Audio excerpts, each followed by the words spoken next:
네, 예수로 있는 연대기 성경공부 구약 첫 번째 주제인 위대한 시작으로 우리가 창세기를 배우고 있습니다.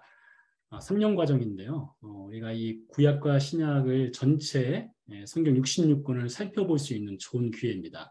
목사인 저도 성경 중에서 설교하지 않는 혹은 못한 성경들이 꽤 있거든요. 아마 여러분들께서도 신앙생활 하시면서 실제 성경 공부나 혹은 설교를 통해서 배우지 못한 성경들이 있을 거예요. 아마 대표적으로 레위기서라든가 다니엘서 같은 경우는 상당히 어려운 성경에 속하죠. 요한계시록도 마찬가지고요. 근데 이 가스펠 프로젝트는 창세기부터 요한계시록까지 각 권에 나타나는 중요한 내용들을 다 다루기 때문에 여러분들께서 이 공부를 하시게 되면은 성경의 전체적인 맥락을 이해하는데 상당한 도움을 받을 수 있으리라 생각하고요. 저도 마찬가지로 이 성경 공부를 준비하면서 많이 배우고 있습니다. 자, 오늘은 창세기를 계속 살펴보도록 하겠는데요. 오늘은 우리가 이삭의 축복이라는 내용을 살펴보도록 하겠습니다. 창세기 27장 내용이 되겠는데요. 주제는 하나님의 역기능적 언약 가정입니다. 제목이 좀 어려워요. 하나님의 역기능적 언약 가정. 언약 가정 중에서 역기능적이라는 말이 있는데 이게 사전적 정의가 좀 필요한 것 같습니다. 찾아보니까 이런 정의가 있어요. 부모의 갈등, 부정, 자녀 방임이나 학대가 지속적이고 장기적으로 일어나며 다른 가족 구성원에게 이러한 행동들을 수용하게 만드는 가족. 위키피디아에서 찾아봤습니다. 이게 엮이는 가정인데요. 약간 건강하지 못한 가정이라고 볼 수가 있겠죠. 성경에 보면 건강한 가정이 별로 없습니다. 자녀 교육 제대로 시킨 부모 별로 없어요. 그런 여러분 자녀 교육이 얼마나 힘들고 어려운 과정인 것 성경 인물들이 그렇게 살아왔고 우리도 또 겪고 있는 하나의 문제가 될 수도 있겠는데요. 창세기 27장에 보면 엮이는 가정이 나타나고 있어요. 그것을 통해서 하나님께서 어떻게 자신의 계획을 이루어 가시는가를 살펴보도록 하겠는데요. 관련된 성경은 창세기 27장 1절에서 40절 말씀입니다. 세 포인트로 또 나눠서 보겠는데요. 하나님은 엮이는 가정을 통해서도 계획을 이루시고요. 하나님은 속이는 자를 통해서도 계획을 이루십니다. 여기서 속이는 자는 야곱이 되겠죠. 하나님은 낙심한 자를 통해서도 계획을 이루십니다. 여기서 낙심한 자는 야곱의 형제인 형이죠. 에서를 통해서도 하나님은 계획을 이루신다는 내용이 되겠습니다. 자, 신약적 주제가 있는데요. 주제도 좀 어렵습니다.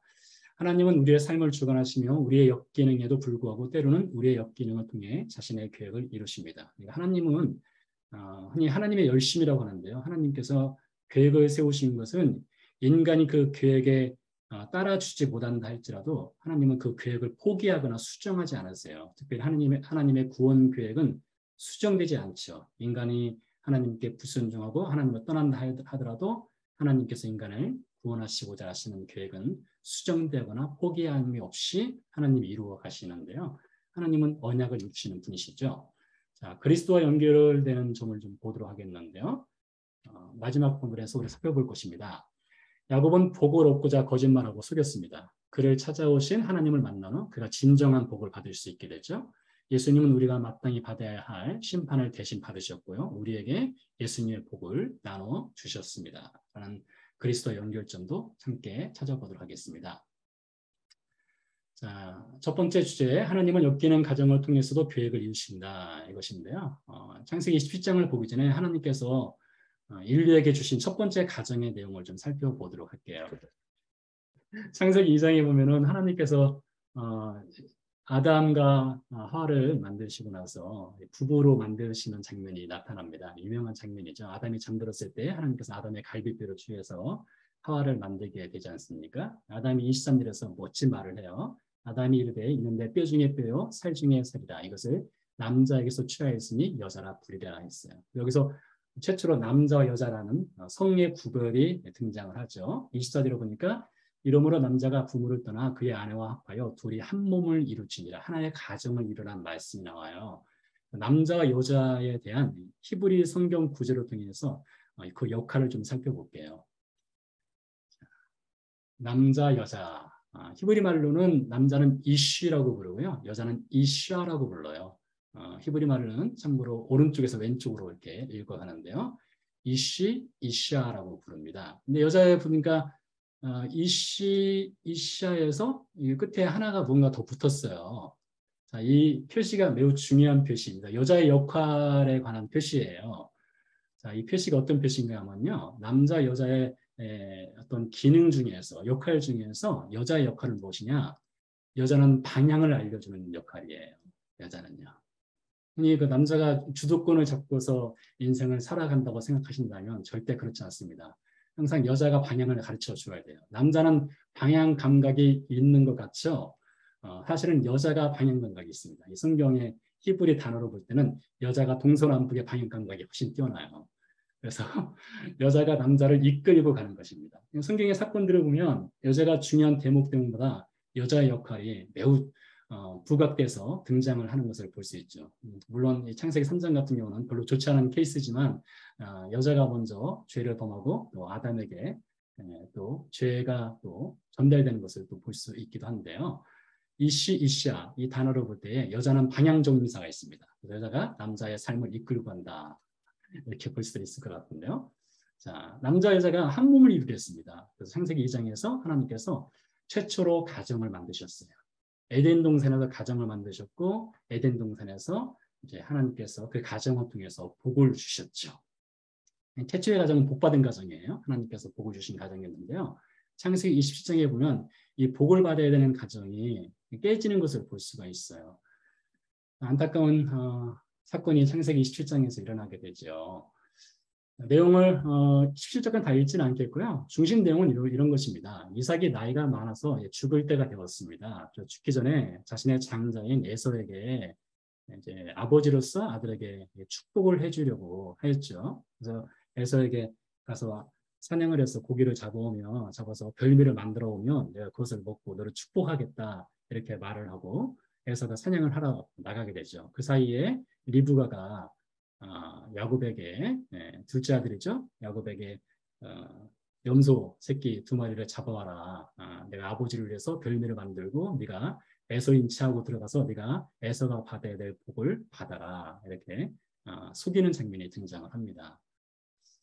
그래서 이 그림으로 보자면 이렇게 표현할 수가 있을 것 같아요. 이삭이 에서를 사냥하러 보냈고 그 사이에 리브가는 둘째 아들인 야곱에게 형 예서가 받아야 될 축복을 대신 받을 수 있도록 어떤 모략을 꾸미는 것을 볼 수 있고요. 결국에는 어머니 리브가가 아버지가 좋아하는 별미를 만들어서 야곱에게 주게 되고 야곱이 이제 들어가서 아버지의 축복을 이제 받게 되죠. 자, 장자의 축복권을 가지고 싸우는 것을 볼 수 있어요. 이게 바로 가정이 깨어졌다는 증거 아니겠습니까? 이삭은 에서에게 축복을 하려고 했어요. 근데 리브가는 둘째 아들인 야곱에게 축복을 하려고 했습니다. 아마 편애의 문제가 있었던 것 같아요. 아버지는 에서를 사랑하고 어머니 리브가는 둘째 아들인 야곱을 더 사랑했던 것 같습니다. 이 편애를 하다 보니 이 장자권을 가지고 이렇게 불미스러운 일이 한 가정에서 일어나게 된 것을 볼 수가 있죠. 에서는 전과가 있습니다. 에서는 그 창세기 25장 말씀에 의하면 그는 장자의 명분, 장자의 권리를 가볍게 여겼어요. 그래서 팥죽 한 그릇에 장자의 권리를 판 사람입니다. 또 에서는요, 해족속, 가나안에 거하는 해족속의 딸 유딕과 바스맛과 결혼을 했어요. 근데 그 결혼이 아버지인 이삭과 리브가를 근심하게 하는 결혼이었습니다. 축복받은 결혼은 못 되었던 것 같습니다. 자, 야곱은 어떻습니까? 야곱도 형 예수와 큰 차이가 없습니다. 야곱도 문제가 많았어요. 형이 배고픈 그 틈을 노려서 팥죽을 팔고 장자의 권리를 샀습니다. 아마 야곱도 우연히 이렇게 하진 않았을 거예요. 야곱도 계획을 세웠을 거예요. 형이 배고픈 때를 노려서 팥죽을 만들어 팔고 장자의 권리를 샀죠. 또 아버지 이삭과 형 에서를 속이고 실제로 장자의 복을 빼앗기도 한 사람이 야곱이기도 합니다. 우리는 어쩌면은 에서의 이런 전과, 팥죽의 장자의 명분을 가볍게 여기고 판 전과, 또 해축 속의 딸들과 결혼했다는 것을 통해서 그럴만해서 장자의 권리를 빼앗기지 않았는가 이렇게 생각할 수 있어요. 에서의 어떤 행동의 결과를 가지고 그럴만했으니 장자의 권리를 빼앗겼다 이렇게 말할 수 있는데요. 이것은 좀 위험한 생각일 수 있습니다. 우리가 이것을 구원의 관점으로 본다면요. 에서가 어떤 행동을 했기 때문에 하나님이 에서를 버리신 것이 아닙니다. 야곱이 어떤 장자의 권리에 대한 그런 열정이라든가 의지가 강해서 하나님이 그를 선택한 것도 아니죠. 우리가 늘 반복해서 배우고 있지만 어떤 에서나 야곱이 원인을 제공해서 하나님이 누구를 사랑하고 누구를 덜 사랑하고 누구는 구원하고 누구는 구원하지 않고 그런 것이 아니란 것이죠. 에서나 야곱이 어떤 원인이나 조건을 제공해서 하나님이 구원과 구원하지 않음을 결정하지 않은 것입니다. 이것은 매우 중요한 사실이에요. 우리 그리스도인의 구원에서도 마찬가지입니다. 도찐 개찐이에요.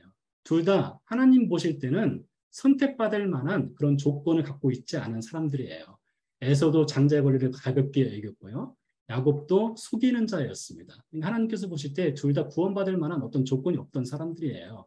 그럼에도 불구하고 하나님의 주권적 은혜로 선택하시고 사랑하시는 일을 행하시는 것을 볼 수가 있죠. 자, 하나님의 구원 계획을 좀 보도록 하겠는데요. 하나님의 구원 계획은 예수 그리스도를 통해서 우리 인생을 구원하시는 것 아니겠습니까? 마태복음 1장 1절에 보면 아브라함과 다윗을 자손 예수 그리스도의 계보라라는 말로 시작을 합니다. 자, 그런데요. 마태복음 1장 2절에 보면 좀 재미있는 장면이 등장을 해요. 흔히 이 족보라고 하는 것은 장자의 이름이 늘 등장을 하거든요. 장자의 이름이 등장하는데 마태복음 1장 2절의 족보를 보면은 장자의 이름이 등장을 하지 않는 경우가 꽤 있어요. 1장 2절뿐만 아니라 그 다음 구절에도 마찬가지인데요. 예를 들어서 아브라함은 이삭을 낳습니다. 근데 아브라함의 실제 장자는 누구입니까? 이스마엘이에요. 이삭은 야곱을 낳고라고 되어 있지 않습니까? 원래 이삭의 계보에 들어가야 될 사람은 에서입니다. 근데 야곱이 들어갔어요. 야곱의 장자는 누구일까요? 루벤입니다. 근데 루벤이 들어가지 않고 유다가 들어간 것을 볼 수 있어요. 그러니까 계보상으로 볼 때 이 장자가 제대로 들어가지 못합니다. 장자가 들어가지 못하고 차자가 들어간다든가 유다 같은 경우는 네 번째 아들이거든요. 네 번째 아들이 들어간 것을 볼 수가 있어요. 그럼 하나님께서 왜 이렇게 하셨느냐? 우리는 그것에 대한 답을 우리 스스로는 찾을 수가 없습니다. 이삭이라든가 야곱이라든가 유다라든가 이런 사람들이 하나님께서 보시기에 사랑받을 만한 일을 해서 선택했느냐? 그것이 아니라는 거예요. 답은 그겁니다. 이들이 무엇인가 선택받을 만한 어떤 행동을 해서 장자의 계보에 예수 그리스도의 계보에 들어간 것이 아니에요. 하나님의 주권적 은혜로 들어갔다는 것이죠. 같은 맥락에서 에서가 무엇을 해서 그가 버림받거나 야곱이 무엇을 해서 그가 선택받은 것은 아닙니다. 둘 다 도찐개찐 똑같은 인생이에요. 구원받지보다는 인생이었습니다. 그러나 구원하시는 것이에요. 그러니 여러분 이것을 우리에게 적용을 시켜보세요. 우리도 마찬가지입니다. 우리가 어떻게 구원받았습니까? 우리가 어떻게 하나님께 선택을 받았을까요? 우리에게서는 원인을 찾을 수 없다. 그 리즌을 찾을 수 없어요. 하나님의 역사이십니다. 하나님의 사랑이라는 거예요. 그래서 하나님께서 이 엮이는 가정, 문제가 많은 가정이지만 하나님께서 야곱을 선택하셨어요. 야곱이 문제가 없어서가 아니라 야곱은 문제가 있는 가정에 속한 인물이었지만 그를 선택하시고 그를 통해서 구원의 역사를 하는 계획을 이루어 가신다는 것이죠. 이 야곱에 바로 우리가 들어갈 수 있다는 것입니다.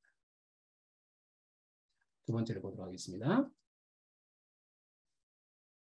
이제 27장 18절부터 29절까지인데요. 이제 야곱이 이제 들어갑니다. 들어가서 아버지 이삭을 속이게 되고 이제 축복을 받게 됩니다.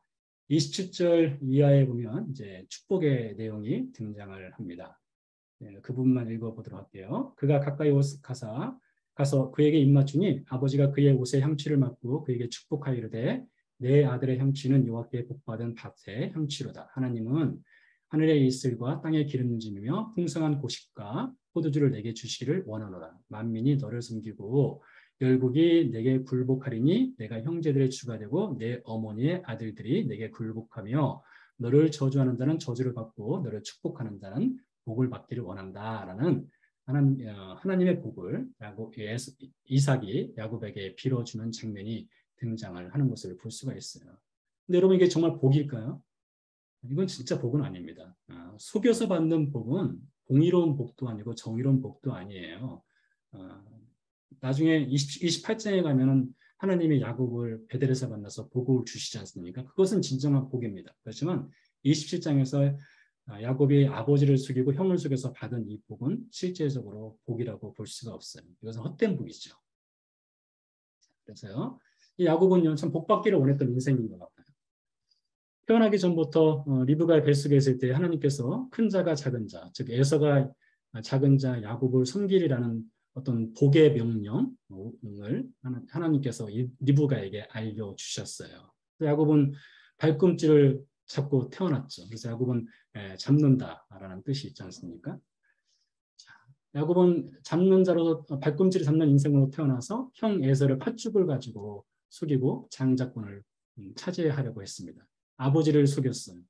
또 창세기 31장으로 넘어가면 라반의 집에 가서도 속이는 자로 살았습니다. 4명의 아내를 두었어요. 여러분 얼마나 불행한 인생을 살았습니까? 4명의 아내를 두고 가정이 편안할 날이 없었습니다. 창세기 32장을 읽어보시면 아실 수 있어요. 야곱이 그러나 야복강에서 하나님을 만나게 되죠. 여기에서부터 야곱의 인생의 전환점이 시작됩니다. 여기서부터 진정한 하나님께서 약속하신 복의 인생이 시작되게 돼요. 그전에는 야곱이 스스로 무엇인가 받으려고 그렇게 노력을 했어요. 그렇지만 그것들은 진정한 복이 되지 못했죠. 야곱이 원했던 복은 무엇일까요? 어쩌면 야곱은요, 자신의 존재를 인정받고 싶었던 복이 있었던 거예요. 복을 받고 싶었던 것 같아요. 둘째 아들로서. 어떤 장자권이 없는 둘째 아들로 태어났기 때문에 그가 인정받고 싶은 복도 있었을 것 같고요.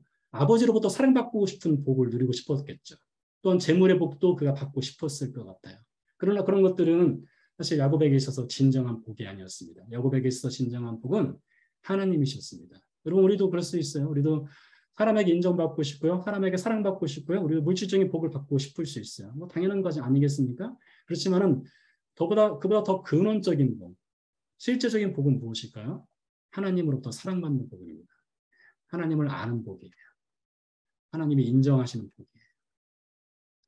그래서 야곱은요, 이렇게 자신의 복을 받고자 했던 인생을 살았으나 하나님께서 야곱을 선택하셔서 그를 통해서 이루시고자 하시는 계획이 있었어요. 야곱은 속이는 자였으면 하나님은 그를 통해서 구원의 계획을 이끌어 가시는 분이시기 때문에 야곱을 강도 높은 인생 훈련소에 입수를 시켰습니다.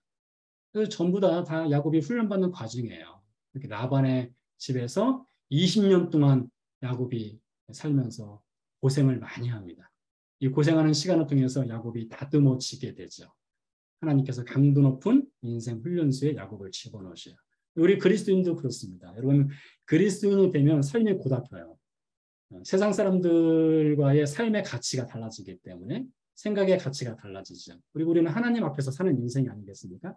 그러니 우리 그리스도인도 인생을 살아가는 것이 세상 사람들보다 훨씬 어렵고 고달픕니다. 출애굽기에 보면 그것을 알 수 있어요. 출애굽기에 보면 이스라엘 백성들이 애굽에서 400년 노예 생활을 하다가 출애굽을 하지 않습니까? 홍해를 건넙니다. 홍해를 건너서 가나안에 가기까지 40년의 광야 인생 여정을 지나게 되는 것을 볼 수가 있습니다. 얼마나 많은 불평과 원망과 어려움이 있었습니까? 그런데 하나님께서는 그들이 뒤로 돌아갈 수 있는 뒷문을 완전히 막아버렸어요. 그 뒷문이 무엇입니까? 홍해를 하나님은 다시 땅으로 어떤 홍해를 갈라서 애굽으로 돌아갈 수 있는 그 길을 만들어 주시지는 않으셨어요. No turning back입니다. 그들은 무조건 앞으로만 가게 하셨어요. 가나안 약속의 땅으로만 향해서 가도록 하셨다는 것이죠. 우리도 마찬가지입니다. 우리가 구원받은 후에 하나님은 뒷문을 막으셔요. 구원받은 백성이 구원에서 탈락하는 뒷문을 막으셔요. 그리고 우리로 하여금 천국을 향해서 가도록 하십니다.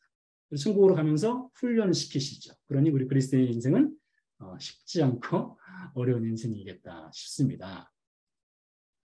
그래서 이렇게 볼 수 있어요. 야곱 인생을 항복시켜요. 하나님은 결국엔요. 우리가 다음 시간에 더 살펴보겠지만 하나님은 야곱 인생을 항복시켜서 하나님만이 인생의 복이라고 하는 것을 고백하도록 하셔요. 자신의 존재를 인정받는 것, 사랑받는 것, 재물의 복보다 하나님만이 인생의 복이라는 것을 고백하도록 하나님은 훈련시켜 간다는 것이죠. 우리도 결국에는 이 고백을 하게 만들어주신 분이 우리 하나님이시는 것입니다. 하나님의 일하시면은요, F학점 인생은 없어요. 여러분 전부 다 F학점 받지 않습니다. 뭐 A는 아니더라도 혹은 A 플러스는 아니더라도 F학점 받는 인생은 없어요. 라고 하는 인생 없습니다. 우리는 끝까지 하나님께서 이끌어 가시면서 하나님의 하나님만이 우리 인생의 복입니다. 그 고백을 할 수 있도록 하나님이 이끌어 가실 거예요. 세 번째를 보도록 하겠습니다. 하나님은 낙심한 자를 통해서도 계획을 이루십니다. 여기서 낙심한 자는 에서가 되겠습니다. 참 에서가 사냥을 하고 돌아왔더니 이미 동생 야곱이 자신이 받아야 될 복을 이미 빼앗아 가버렸죠. 그래서 에서가 이제 울며 통곡하면서 축복을 해달라고 했으나 그가 받은 복이 무엇입니까? 27장 39절 40절을 보니까 그가 받은 복을 이렇게 이야기하고 있어요. 내 주소는 땅의 기름짐에서 멀고 내리는 하늘 이슬에서 멀 것이며 너는 칼을 믿고 생활하고 있고 내 아우를 숨길 것이며 내가 내 힘을 벗을 때는 그 멍에를 내 목에서 떨쳐버리리라. 에서가 받은 복이 별거 없어요. 참 안타까운 인생인데요. 그래서 에서는 어쩌면 버림받은 인생 같기도 합니다.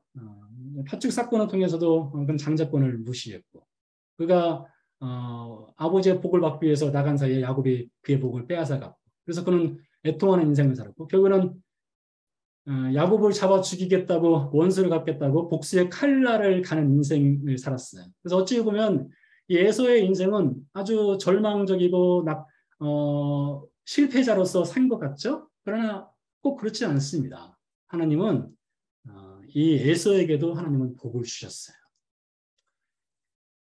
창세기 33장에서 에서와 야곱이 만나는 장면을 볼 수가 있어요. 여기서 보면 멋진 장면이 등장을 해요. 4절 말씀인데요. 에서가 달려와서 그를 맞이하여 안고 목을 어긋맞추어 그와 입 맞추고 서로 우니라 했어요. 여러분 에서가 받은 복이 무엇일까요?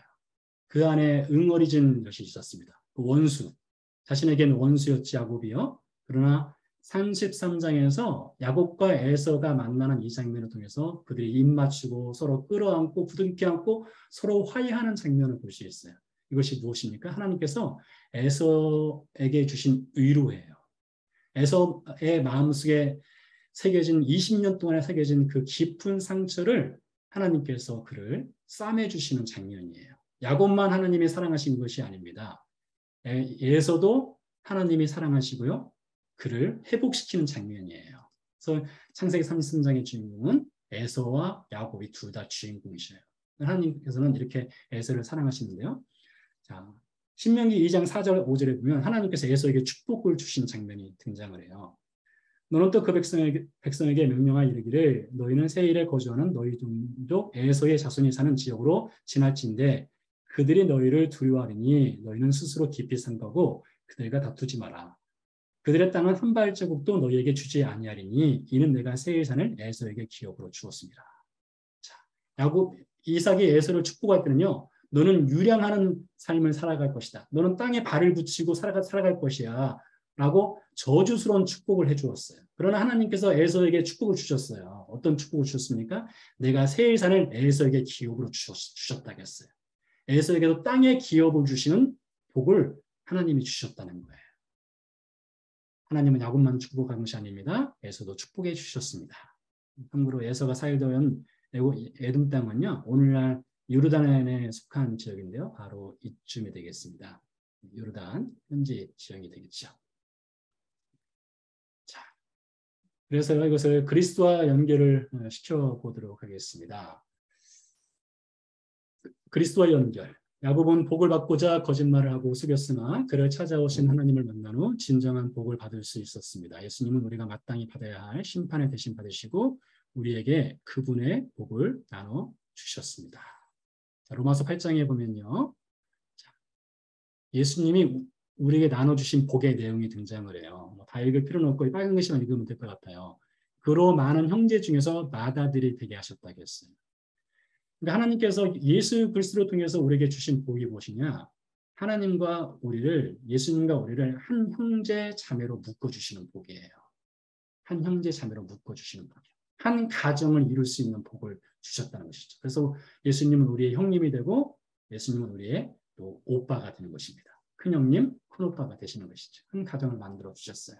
그래서 야곱이 받은 진정한 복은 무엇일까요? 또는 에서가 받은 진정한 복은 무엇일까요?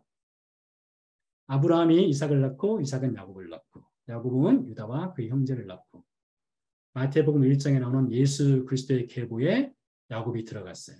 예수님의 가족이 되었습니다. 예수 그리스도와 한 가족이 되는 복을 야곱이 받았어요. 우리도 마찬가지입니다. 우리가 받은 최고의 복이 무엇일까요? 예수님이 심판을 받으시고 우리에게 주신 최고의 복은 우리가 받을 자격이 없었으나 우리를 하나님과 한 가족이 되게 해주는 그 복을 우리가 받았어요. 우리가 자격이 있어서요? 우리가 어떤 원인을 제공해서요? 아니죠. 하나님이 사랑해서입니다.